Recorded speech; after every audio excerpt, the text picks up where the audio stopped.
আজ পর্যন্ত আমি তোমাদেরকে ফিজিক্সের যতগুলো সাজেশন দিয়েছি তার মধ্যে এই সাজেশনটা বেস্ট। এই সাজেশনটার মধ্যে যার উদ্দেশ্য পাস করা, যার উদ্দেশ্য 90+ পাওয়া, সব কিছু একেবারে কভার হয়ে যাবে। দেখো আমরা কি কি নিয়ে আলোচনা করব। প্রথমেই তোমাদের যেটা নিয়ে আলোচনা করব সেটা হচ্ছে এই যে ফিজিক্সের প্রত্যেকটা চ্যাপ্টারের ইম্পর্টেন্ট টপিক কোনগুলো, কোন টপিকগুলো সম্পর্কে তোমার আইডিয়া থাকা লাগবে, কোন টপিকগুলোর সম্পর্কে যদি প্রশ্ন পাও সেই প্রশ্নগুলো ইম্পর্টেন্স দিয়ে সলভ করা লাগবে, সেইগুলো হচ্ছে এই যে টপিক। প্রথমে আমরা পদার্থবিজ্ঞান টপিক ভিত্তিক যে সাজেশন টপিকগুলো প্রথমে তোমাদের আমি দিব।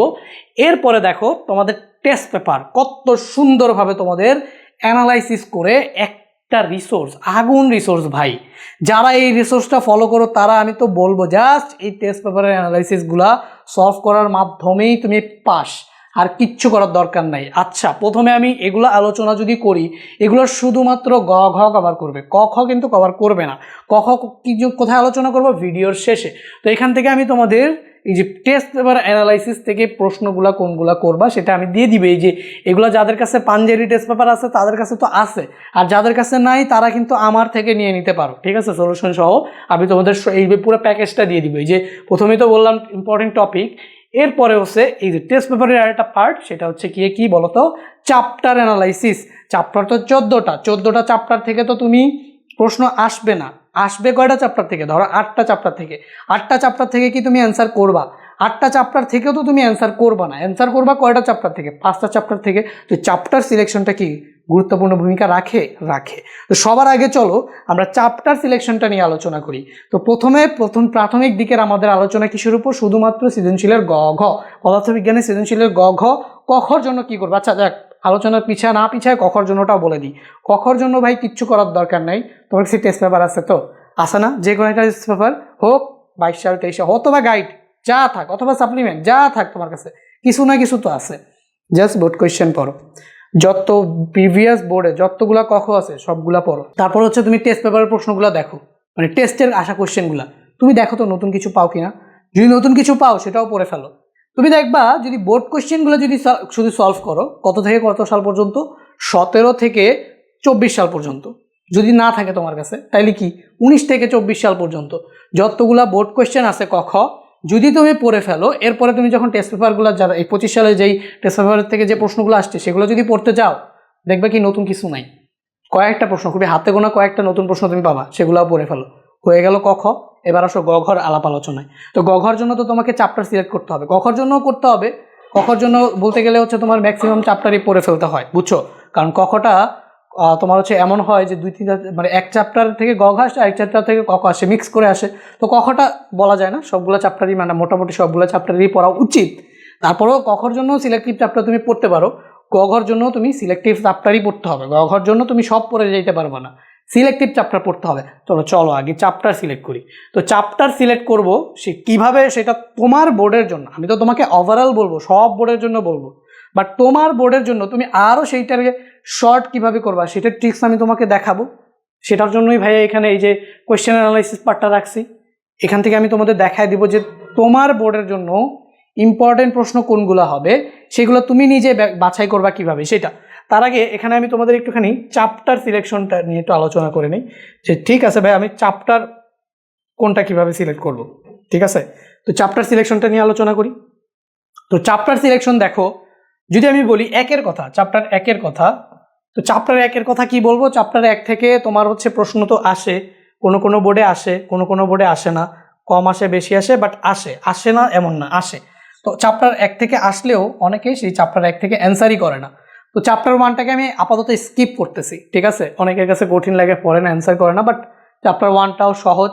চ্যাপ্টার 1-এর উপরে পুরো ভিডিও আমার চ্যানেলে আছে, যদি চাও আমি তোমাদের দিব, হ্যাঁ লিঙ্ক চাইও, ঠিক আছে? সো একবার দিলাম। ধরো 2, 3, 4 এখান থেকে প্রশ্ন আসবে কয়টা? 2টা।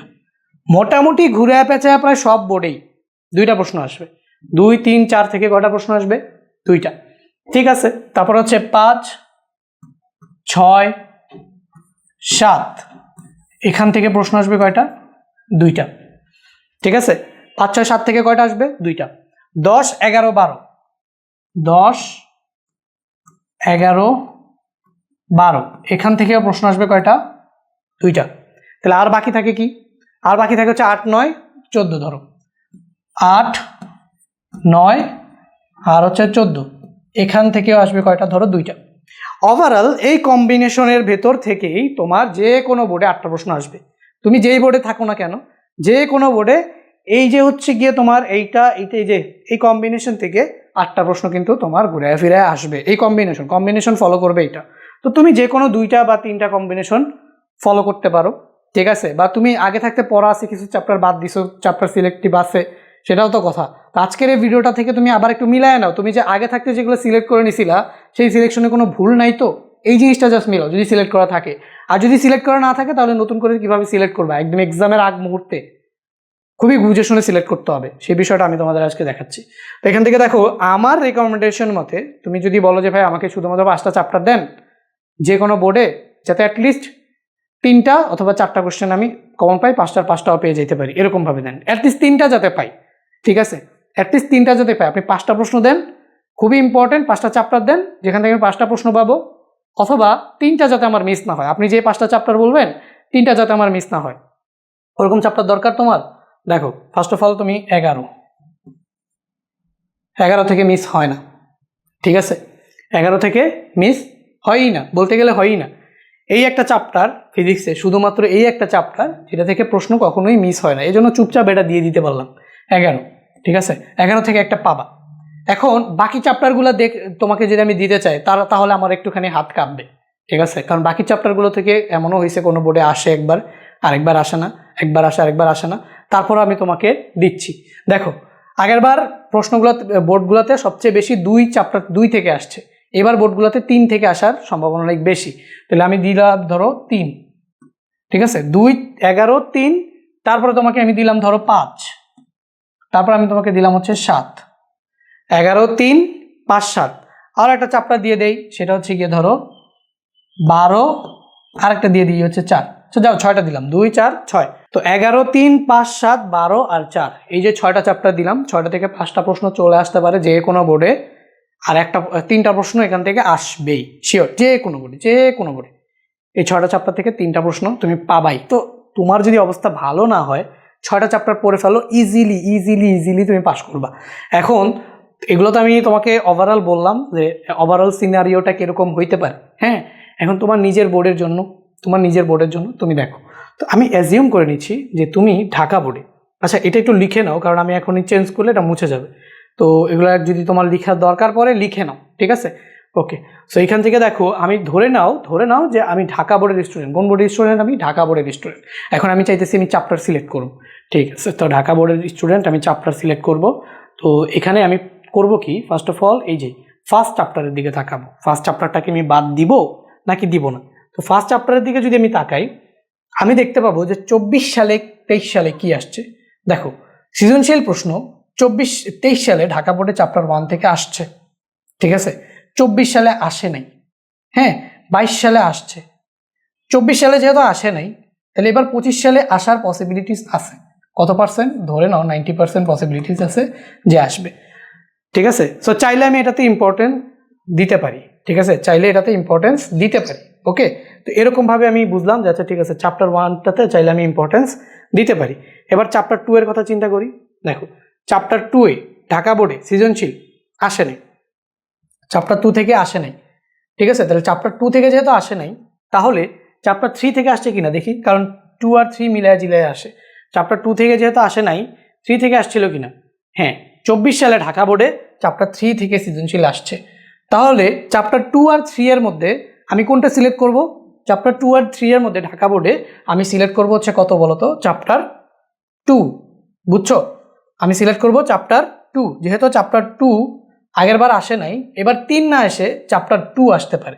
তো এই জন্য আমার এখানে ইম্পর্টেন্ট চ্যাপ্টার হয়ে গেল কত বলো তো, চ্যাপ্টার 2। তো এরকমভাবে তোমার নিজের বোর্ডে কোনটা আসছে, প্রিভিয়াসলি কিভাবে আসছে, কবে মিস হয়েছে, সেটাকে তুমি আগে কি করবা, অ্যানালাইসিস করবা। সেই অ্যানালাইসিস মোতাবেক তুমি নিজেই বুঝে যাবা যে তোমার চ্যাপ্টার কোনগুলা সিলেক্ট করা উচিত। এবার ধরো তুমি চ্যাপ্টার সিলেক্ট করে ফেলছো, ঠিক আছে, তোমার 5টা বা 6টা বা 7টা বা 8টা, আমি বলবো তোমাকে 14টা চ্যাপ্টারের ভিতরে যদি তুমি 8টা চ্যাপ্টার সিলেক্ট করো, তাহলে তুমি আসলে সব দিক দিয়ে সিকিউর সৃজনশীলের জন্য, হ্যাঁ। তুমি আর তোমার কোনো ধরনের বাধ্যবাধকতা থাকবে না, মানে সব দিক থেকে তুমি সিকিউর হয়ে যাবে। তো কয়টা সৃজনশীল চ্যাপ্টার সিলেক্ট করতে হবে? অ্যাটলিস্ট 14টার ভেতর থেকে 8টা মোস্ট ইম্পর্টেন্ট যে 8টা, সেই 8টা চ্যাপ্টার সিলেক্ট করে যদি পড়ে যাও তাহলে তুমি একদম রিস্ক ফ্রি থাকবা। 5টা কোয়েশ্চেনের জন্য তুমি রিস্ক ফ্রি থাকবা। তো এই 8টা প্রশ্ন তুমি চাইলে ভাইয়া যে চ্যাপ্টারগুলো বললাম ওগুলার ভেতর থেকে তুমি এখান থেকে তোমার বোর্ড অ্যানালাইসিস করে করে যে কোনটা আসছে এবার আসতে পারে কি পারে না সেভাবে অ্যানালাইসিস করে তুমি চাইলে 8টা চ্যাপ্টার সিলেক্ট করতেই পারো। ধরো চ্যাপ্টার সিলেক্ট করে ফেললা, চ্যাপ্টার সিলেক্ট করে তারপরে এই যে এই স্লাইডটাতে চলে আসবা। চ্যাপ্টার সিলেক্ট করে তুমি হচ্ছে এই স্লাইডটাতে যদি চলে আসো, এইখানে তুমি হচ্ছে যে চ্যাপ্টারগুলো সিলেক্ট করছো ভাইয়া এই চ্যাপ্টারের ইম্পর্টেন্ট টপিক তোমাকে দিয়ে দিছি। এই যে সবগুলো চ্যাপ্টারের ইম্পর্টেন্ট টপিক তোমাকে দিয়ে দেওয়া আছে, ঠিক আছে? এই যে পিডিএফগুলা দিয়ে দেওয়া আছে। 3য় অধ্যায়ের কোন টপিক ইম্পর্টেন্ট, 4র্থ অধ্যায়ের ইম্পর্টেন্ট টপিক, এই যে 5ম অধ্যায়ের, এরকমভাবে চ্যাপ্টার ওয়াইজ ইম্পর্টেন্ট টপিকগুলো কিন্তু তোমাদের দেওয়া আছে, ঠিক আছে? চ্যাপ্টার ওয়াইজ ইম্পর্টেন্ট টপিকগুলো দেওয়া আছে। তুমি আইসা দেখবা ওই টপিক সম্পর্কে তোমার আইডিয়া আছে কিনা, দেন তোমার নোট থাকুক বা বই হোক বা ক্লাস দেখো যেভাবেই হোক এই টপিকগুলোকে ক্লিয়ার করে নিবা। নেয়ার পরে এখানে চলে যাবা, এইখানে চলে গিয়ে ওই চ্যাপ্টারগুলোর ভেতরে ভাই আগুন প্রশ্ন। শুধুমাত্র কেউ যদি কোনো চ্যাপ্টার মাপ্টার কিচ্ছু না পড়ে 7-8টা চ্যাপ্টার সিলেক্ট করে জাস্ট এই ম্যাথগুলো করে গেলেই তুমি হচ্ছে পরীক্ষায় কমন পাওয়ার পসিবিলিটিস অনেক বেশি। টাইপ কমন চলে আসবে, হুবহু প্রশ্নও কমন চলে আসতে পারে, কারণ এগুলো খুবই মারাত্মকভাবে ইম্পর্টেন্ট সবগুলো প্রশ্ন। টেস্ট পেপারে কতবার যে আসছে, টেস্ট পেপার অ্যানালাইসিস করে সবচেয়ে বেশিবার আসছে। সো হুবহু এসএসসিতে চলে আসতে পারে যে কোনো বোর্ডে। সো এই প্রশ্নগুলো খুবই ইম্পর্টেন্ট, তোমরা এই প্রশ্নগুলোকে সলভ করবে। এখানে কত সুন্দরভাবে দেখো 3 স্টার 2 স্টার 1 স্টার। তো তুমি ধরো একটা চ্যাপ্টারে যে পরন্ত বস্তুর সূত্র, এই পরন্ত বস্তুর সূত্র থেকে 3 স্টারের প্রশ্ন যেগুলো আছে সেগুলোকে আগে সলভ করো, 2 স্টারের প্রশ্ন যেগুলো আছে সেগুলোকে আগে সলভ করো। ভাই 7টা-8টা চ্যাপ্টার সিলেক্ট করবা, সেই 7টা-8টা চ্যাপ্টারের প্রত্যেকটা চ্যাপ্টারে দেখো খুবই অল্প সংখ্যক করে প্রশ্ন দেওয়া আছে, খুবই অল্প সংখ্যক করে প্রশ্ন দেওয়া আছে। তো তোমার নৈতিক দায়িত্ব হচ্ছে এই প্রশ্নগুলোকে এখান থেকে দেখে, যাদের কাছে পাঞ্জাবি টেস্ট পেপার আছে, টেস্ট পেপার থেকে দেখে এই প্রশ্নগুলোকে সবার আগে সলভ করা। আরও ভালো হয় এই প্রশ্নটা যেই সৃজনশীলে আসছে, অবশ্যই এখানে তোমাকে রেফারেন্স দিয়ে দিচ্ছে উত্তরপত্র বইয়ের অধ্যায়ভিত্তিক প্রস্তুতি অংশ পৃষ্ঠা 107 প্রশ্ন 16 ঘ। তাহলে তুমি 16 নাম্বার যে প্রশ্নটা আছে সেই 16 নাম্বার পুরো সৃজনশীলটাকেই সলভ করে ফেলো না, সমস্যা কি? তোমাকে কেউ মানা করছে? কিন্তু মানা করেনি। তো এই যে এরভাবে চ্যাপ্টার সিলেক্ট করে পরে এখানে তো দুর্দান্ত সাজেশন আমি মনে করি, খুবই দুর্দান্ত সাজেশন, ঠিক আছে? অনেক সময় নিয়ে অনেক জনের এফোর্ট দিয়ে বানায় এটা তোমাকে দিছে, টাকা দিয়ে তুমি কিনছো, তাহলে কেন তুমি এই সাজেশনটাকে ব্যবহার করবা না? দুর্দান্ত সাজেশন। আমি জাস্ট পড়ছি, তো আমি পড়ে দেখছি যে খুবই ইম্পর্টেন্ট মারাত্মক লেভেলের ইম্পর্টেন্ট প্রশ্নগুলো এখানে আছে। তো কেন এগুলোকে সলভ করবা না? সবার আগে তোমাদের কাজ হচ্ছে এই প্রশ্নগুলোকে কি করে ফেলা, ডিরেক্টলি ধরে সলভ করে ফেলা। সলভ করার পরে আমি তো বলবো এই যে এই প্রশ্নগুলোর ভেতরে যে সৃজনশীলগুলো আছে সেই সৃজনশীলগুলোকেই ডিরেক্ট সলভ করে ফেলা। যদি এটা এরপরে সলভ করে ফেলছো তো পরীক্ষার আগ পর্যন্ত এগুলো সলভ করতে করতে দেখবা তোমার হাতে আর খুবই কম সময় আছে, এত বেশি সলভ করার টাইমও নেই। এরপর আমি ফাইনালি তোমাদের যেদিন তোমরা পদার্থবিজ্ঞানের আগের পরীক্ষাটা দিয়ে আসবে সেদিনই আমি তোমাদের একটা ভিডিও দিব, যেই ভিডিওটাতে 5টা করে প্রশ্ন বা 5টা 6টা অথবা 7টা করে প্রশ্ন আমি সৃজনশীল প্রশ্ন তোমাদের দিব, যেই প্রশ্নগুলো করলে তোমার ওই চ্যাপ্টারের ওভারঅল যতগুলো টাইপের ম্যাথ হওয়া পসিবল সবগুলো সম্পর্কে আইডিয়া চলে আসবে, ঠিক আছে? তো ওই ভিডিওটা যদি পেতে চাও তাহলে সবাই একটু কমেন্ট করো, তাহলে আমি আরও ইম্পর্টেন্স দিয়ে অনেক গুরুত্ব সহকারে, যদি অনেকজন কমেন্ট করো তাহলে তো বুঝতেই পারতেছো যে যত বেশি মানুষ কমেন্ট করবে তত বেশি গুরুত্ব ভাইয়া ওই টপিকটার উপরে দিব। তো দেখা গেছে যে তোমরা খুবই ভালো একটা সাজেশন আমার থেকে পাবা। তো আপাতত এই সাজেশন অনুযায়ী যেভাবে তোমাদের আমি বললাম সেইভাবে তোমরা পড়ো। সবার আগে তোমরা চ্যাপ্টার সিলেক্ট করো, তারপরে তোমরা ওই চ্যাপ্টারের ইম্পর্টেন্ট টপিক যেগুলো দিছি সেগুলো করে ফেলো, করে এই প্রশ্নগুলো সলভ করে ফেলো। আর কমেন্ট করো যে তোমাদের ওই যে 5টা বা 7টা করে প্রশ্ন যেগুলো দিব, যেটার মাধ্যমে তোমার ফুল চ্যাপ্টারের যত কিছু আছে, যত টাইপ আছে সবগুলা সম্পর্কে আইডিয়া হয়ে যাবে, সেই সাজেশনটার জন্য কমেন্ট করো। তাহলে আমরা দ্রুত সেই সাজেশনটাও তোমাদের দিয়ে দিব। এই ভিডিওটা কিন্তু সেভ করে রাখবা, চ্যানেলটাকে সাবস্ক্রাইব করে রাখবা, অ্যান্ড ভিডিওতে একটা লাইক করে রাখবা, অ্যান্ড ফ্রেন্ডদের সাথে কিন্তু শেয়ার করে রাখবা। এই ভিডিওগুলো সেভ করার সবচেয়ে সহজ উপায় কি জানো? ফ্রেন্ডের সাথে শেয়ার করে রাখা। তাহলে কোথায় শেয়ার করছিল, তো ফ্রেন্ডের ইনবক্সে গেলেই তুমি এই ভিডিওর লিঙ্কটা পেয়ে যাবে। মাঝে মাঝে অনেক সময় পাওয়া যায় না, সো শেয়ার করে রাখো, ঠিক আছে? তোমার ফ্রেন্ডও দেখলো, তুমিও গিয়ে পরে খুঁজে পাইলা। ওকে, সো এই ছিল আজকের ফিজিক্স সাজেশন।